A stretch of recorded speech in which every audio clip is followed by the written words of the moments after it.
Your prophet says so. When he say, not a single Jew believe that God has a son. And then we find the Quran say, no, the Jews believe in that. And today this guy is making a new poo-poo. So he met with Ahmadiyya guy in the park. And he wanted to get him busted. But how he got him busted? You know, he's very super intelligent. So this is Ahmad Mimi Hijab speaking to Ahmadiyya person. Ahmadis believe in the following. Number one, that there was Ghulam Ahmad came in India, you know, in the 1900s or whatever it was, and that he was a new prophet, you know, a prophet that came after the Prophet Muhammad. Here you see that Muhammad Hijab is an idiot. He do not know what he is talking about. Because Ahmad Mirza Ghulam don't say that he is a new prophet. He claimed that he is the Messiah. To argue with somebody about his religion, saying that Ahmad Mirza Ghulam claimed to be a new prophet. So if he claiming to be a new prophet, why he called himself the Messiah? And then Mimi Hijab, he wanted to get this person busted. And then he was saying to him, me and you, we believe in what? In the Quran. Because those Ahmad Mirza Ghulam people, they believe in their own Quran. Because this guy, he come with the Quran, claiming it's come from Allah. And he claimed even it's better than the Quran of Muhammad. But I don't want to waste your time, you know, because there are like many people, they intervene in the conversation. So we will move the video a little bit where the butter and the cheese is located. Here Muhammad Hijab, he want to confirm to this person that me and you believe in the Quran, but remember that the Quran is the book of confusion. And Allah, he sent us a book nobody can understand. He says in the Quran that the Quran has two kinds of verses. That has muhkamat verses, yes, unambiguous verses, unambiguous, and unambiguous. So the Quran says there's ambiguous Quran. And why? Because you want to tell him, don't try to explain the Quran because this is ambiguous Quran. Nobody knows what it means, save Allah. I mean, do you see the logic? So he want to convince the guy that he should not give interpretation for the Quran because the Quran is ambiguous book.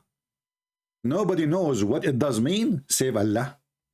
Shabihat, ambiguous verses. The ones who have a problem with dahwa will go to the ambiguous verses, yes, in order to try and justify, make a ta'wil, make some. You see what they do, brother? They go to ambiguous verses, trying to make explanation for them. Aha, I got you busted, Mimi Hijab. Aren't you the same one who is going to do the same thing right now? I don't want to waste your time. We move to the minute 4:22. Mimi Hijab now, he is going to get the guy busted with no mercy, and he will grab him from his tail. How? What he will do? He will give him a verse from the Quran saying the following. With a kasra on it. Kasra ta means the last prophet.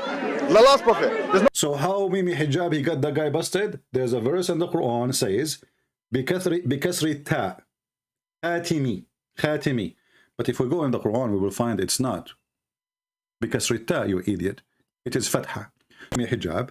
If it is kasra, it's mean Muhammad the last prophet. If it's not kasra, Muhammad is not the last prophet. But according to the reading we have in front of us, it is fatha. It is not bikasri ta, it is fatha. For those who do not know what kasra and fatha mean, there's a little thing you put in the top of the letter. If it's in the top, we call it fatha.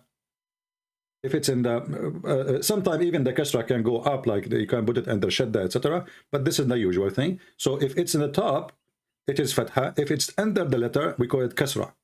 So this potato he just said, remember, the Quran says, وَلَكِنْ رَسُولُ اللَّهِ وَخَاتِمِ نَبِيِّينَ. But anyone who can read it to me. It is خَاتَمَ النَّبِيِّينَ. So this donkey even did not know how to read his Quran.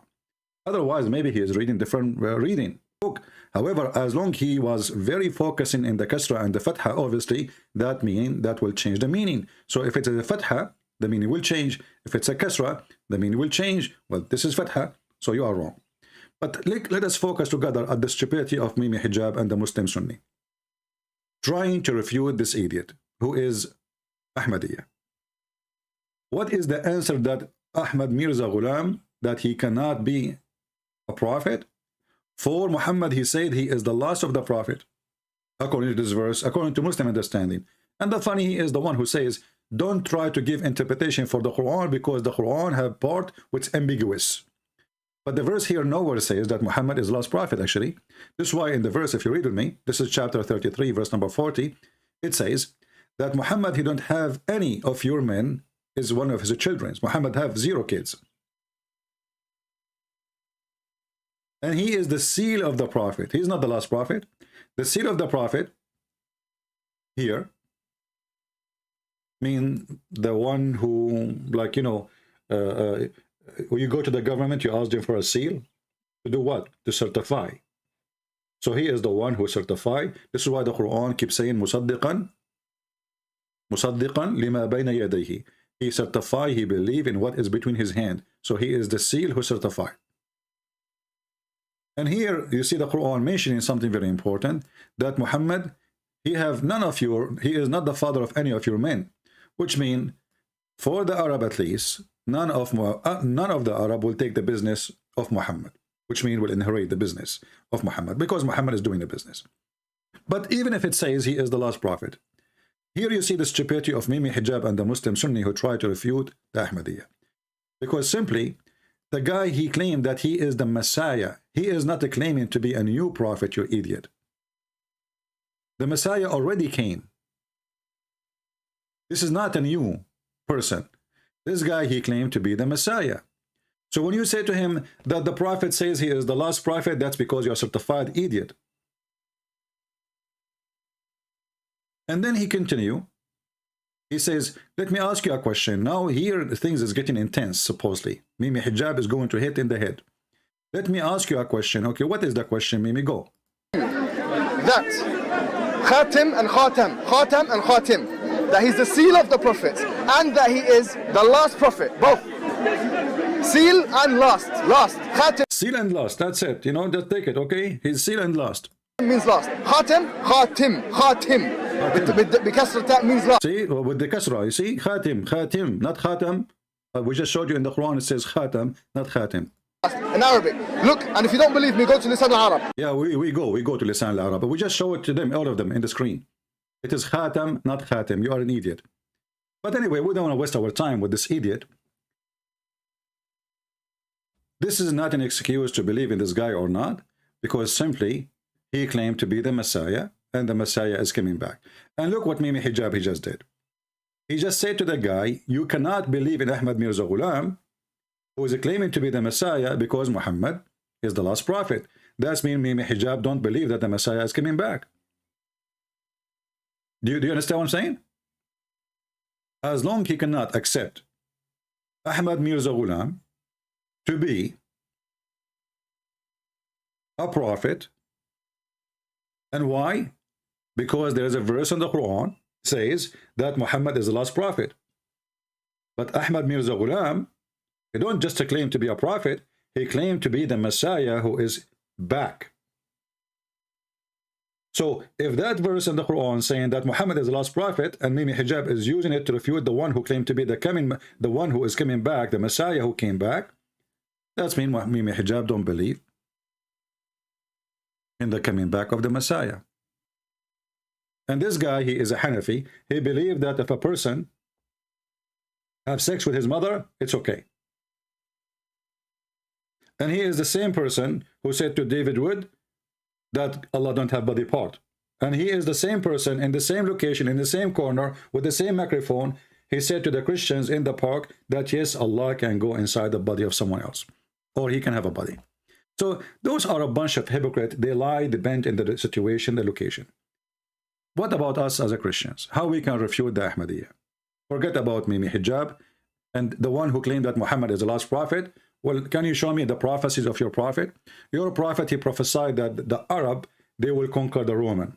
And to avoid fighting the Turkish. And later the Turkish is the one who conquered the Roman, not your prophet. Your prophet, he claimed that the Roman will be victorious in Bid'i Sinin. And then we calculate the number, we find this is absolutely false. Muhammad, he failed with the prophecy. Your prophet, he claimed that the moon is split asunder and the judgment day is so near and nothing happened and there is no moon split. And this is a big fat lie.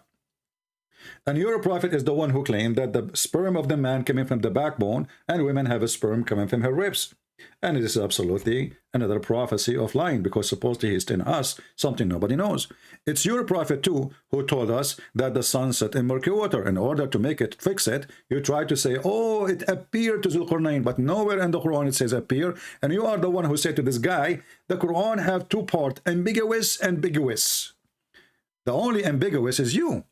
Because when Allah, he says, he found it, he did not say he thought. So the Muslim, in one hand, they say to us, the Quran is so clear. It's so clear. Even the Quran says, وَفَصَّلْنَاهُ تَفْصِيلًا. We made this book with great details. And when Allah, he says, he found it, he found what? He found that the sun sitting in murky water. The Muslim, they try to fix it. They say, oh, it appeared to him. It appeared. So Allah, he forgot the word appear to him. Instead, he made a mistake and he says he found it.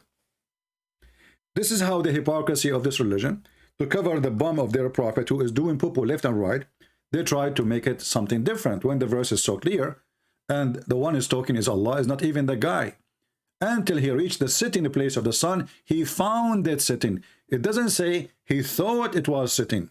And you know what? What the point even of saying he thought is sitting if Allah will not fix him or fix his information? Do you see anyone saying he's fixing information now? No. So he said he found it. He is reporting a find. And find is about a fact. If I say I found Mimi Hijab doing poo-poo in the top of the Quran, that means there was three things. There was Mimi Hijab, there was a Quran, and there was a poo-poo. And then that confirmed other things. That he was in the top, and then he did the poo-poo in the top of the Quran, and then the Quran was covered by poo-poo. So when we say found it, we are not saying he thought, we are not saying maybe, we are not saying it's not clear, we are saying, we are stating what he found, it's a fact. And then we find that this guy, Zulqarnain, he continued and he changed his direction, and then he found this rising place of the sun. And he found the sun rising in a people, you know. And then the story continued, and then he built a dam between Gog and Magog and us. And we know, all of us, we know. I mean, we have the satellite, they discover every inch in this earth, and until now we did not find such a dam, damn you, Muhammad, and we did not find such billions of people who they are not a human, by the way. Those Gog and Magog, they are not like us. According to some description of the Muslims, they have ears like a tent, and they sleep inside their ears, which is the right ear. And each one of them is so horny, to the point before he die, he will have 1,000 baby before he die. So the ratio of the number between us and the Gog and Magog is 1,000 to 1. So if we are 7 billion human being, there's 7 trillion Gog and Magog. Where are they? So when Muslim, they try to debate somebody about if your prophet is a prophet, my prophet is the last prophet, we laugh and we die laughing, and you know what you can expect. But let us go now to the Ahmadiyya. Ahmadiyya is one of the most stupid, funny religion. If you are an Ahmadiyya, please let me know. I will take your call. I will open my Skype for you. Let me open my Skype in case we have any Ahmadiyya. Just give me a second. If you are an Ahmadiyya and knowledgeable about your religion, please feel free. I will open Skype just for the Ahmadiyya today. All right.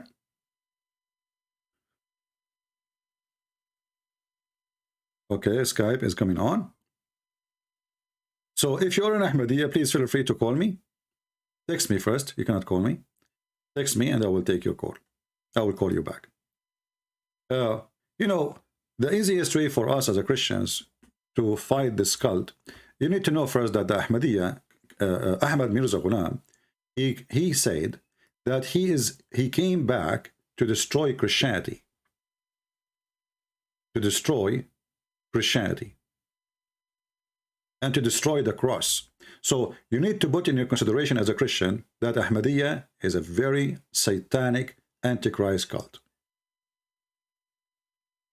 This is his target. This guy, he did not hide it.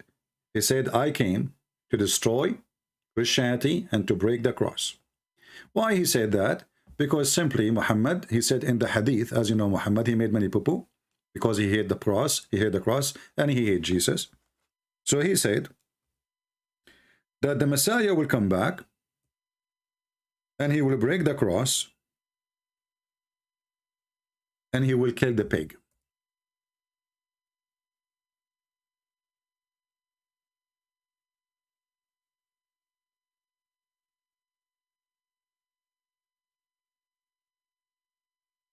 So this guy, Ahmad Mirza Ghulam, he used a statement made by Muhammad to claim about himself, who is he. And then when they ask him, well, you know what? Okay, well, the cross is there. I mean, you did not destroy anything. He said, well, didn't I win many debate with the Christians? Which is very funny. What debate? I challenge any Muslim to come to me and call me right now so we can laugh at your debate. And I'm talking about Ahmadiyya now. But look what happened. When this guy, he claimed that he is going to come and destroy the cross, in one hand, he claimed that he was married for 3 years. He was a woman, he was married. And then after he become married for 3 years, he become Jesus. So this person is a transgender from female to a male. How? Don't ask. How? Don't tell. And then he continues saying, actually, let us go and read. I will give you the easiest way to destroy this cult. You know, if any Ahmadiyya, he spoke to you. You know, if you remember, once I have a debate with the Ahmadiyya guy, and I asked him about how his prophet, Ahmad Mirza Ghulam, who claimed to be the Messiah, he died. He agreed that he died by cholera. By cholera. I searched in the internet right now, and I found 2 websites of Al-Ahmadiyya. This is one of them. alislam.org. Muslim who believe in the Messiah, Hazrat Mirza. And here you see this religion. They, you know, in Arabic, we say Hadrat. They cannot even, I mean, this is a Messiah. He cannot even say Hadrat. What Hazrat? What is that Hazrat? There's nothing in Arabic. It's called Hazrat. So Hazrat means Mr. I mean, Mr. The Messiah, Mr. Messiah. Okay. So Hazrat Mirza Ghulam Ahmad of Kaidan. This is the city where he supposed he's born in.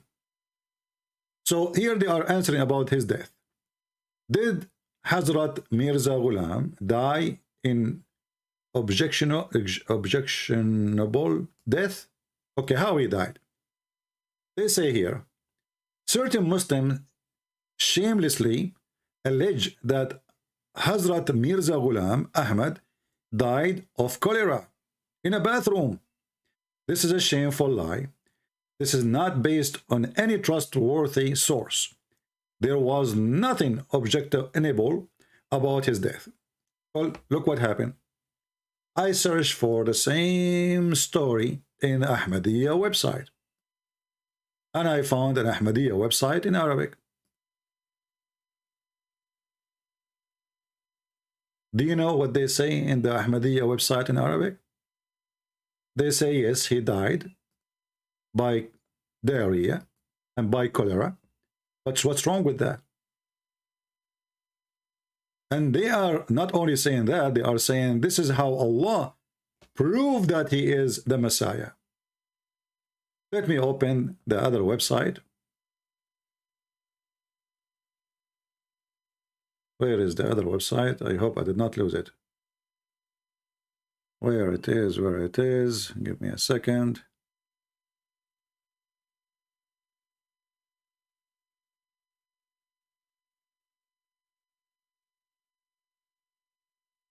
They are refuting the Muhammadans, saying to them, well, those are who say such a thing, they are ignorant about Islam.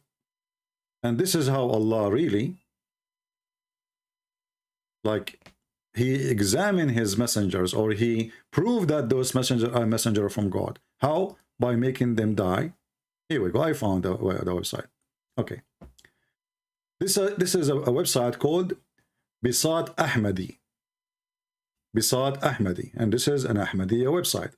And here they are defending his death. And they are speaking about how he died. I will post the link for you later. All right. And this is the article in Arabic. The death of the promised Messiah, Mirza Ghulam Ahmad al-Qaidani, peace be upon him. To know how he died, I will use actually a Google translation. Let me do this actually first.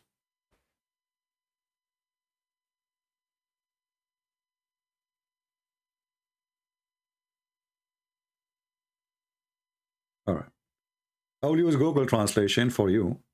Let us use Google translation. The death of the promised Messiah, Mirza Ghulam Ahmad. Kaidani, peace be upon him. As you see, this is their website. Oh, guys, you cannot see my screen. Oh, sorry for that.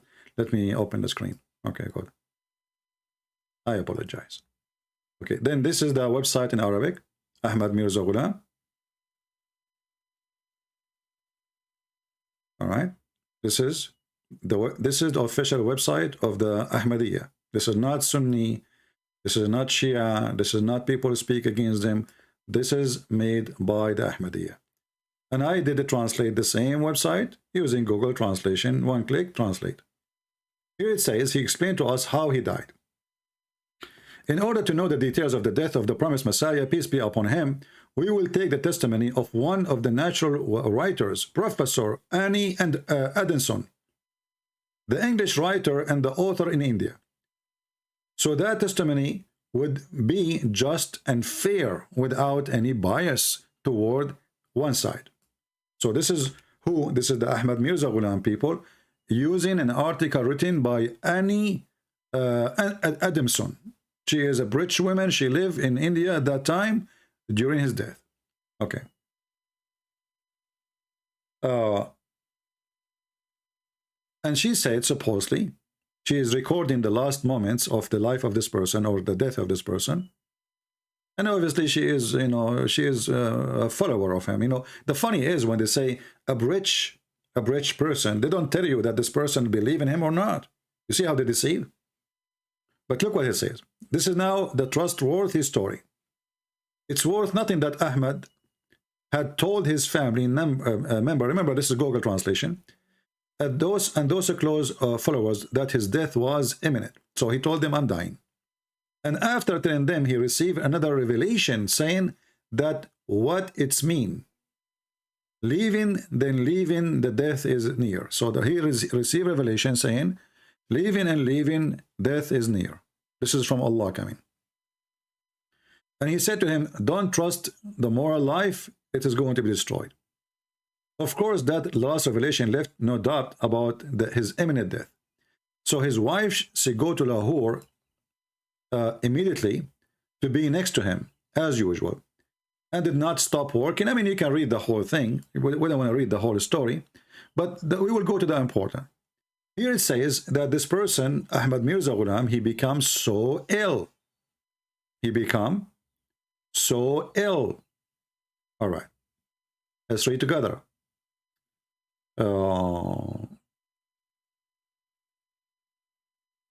So she took a taxi, blah, blah, blah, blah, blah, blah, blah, blah, blah, blah, blah. Okay. He becomes so ill. The doctor were called to see him. It's time for a prayer. One of them replied, yes, sir, it has come, but he was not able to get up. Okay, here we need to stop.